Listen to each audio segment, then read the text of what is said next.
The truth is, I'm guilty. And as hard as it is for me to admit this, it's the truth. You see, for long, I've always felt safe in my own country. I've always felt secure and at peace knowing that if anything were to go wrong, I'd be okay.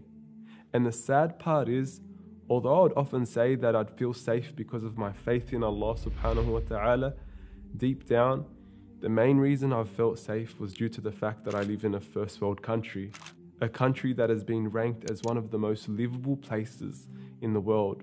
And it's only on days like today that I realize how wrong I've been and how guilty I am.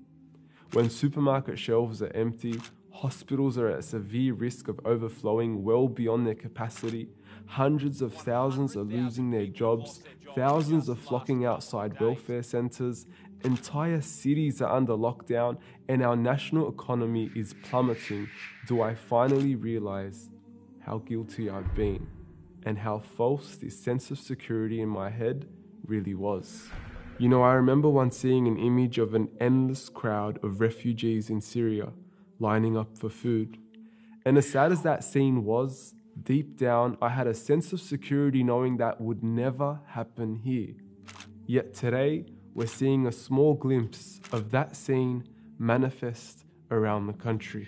And I can't help but feel guilty and embarrassed for thinking I was immune from something like that ever happening.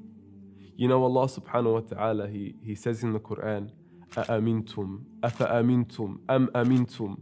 On multiple occasions, do you feel safe? Do you feel secure from Allah, from hardships, from calamities? And the truth is, for long, I have felt somewhat secure. And it's really embarrassing to say that. Once again, not because I am certain that Allah is protecting me, but it's because of the illusion in my head that bad things don't happen in this part of the world. And as bitter as it is to admit this, I'm honestly grateful that it's actually allowed me to correct my understanding of who truly is in control, who truly is in power right now. It's allowed us to reinvigorate our relationships with Allah subhanahu wa ta'ala and has forced us to place our trust in Him. And in all honesty, who better to place our trust in? Who better to place our trust in than the one who has the treasures of the heavens and the earth? Who better to place our trust in than the one who controls the entire universe? I guess it's time that we realize this and acknowledge the power of Allah.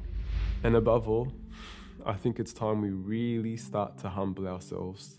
You know, despite our technological advancements, our mega cities, our state-of-the-art infrastructure, without Allah, the truth is, we're powerless. And I don't think that this fact has ever been as manifest and as obvious as it is today.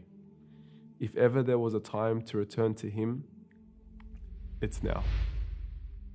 If you enjoyed this video along with all the other videos One Path Network produces, please consider supporting us at our website, onepathnetwork.com. Any contribution will be greatly appreciated. Jazakallahu khairan.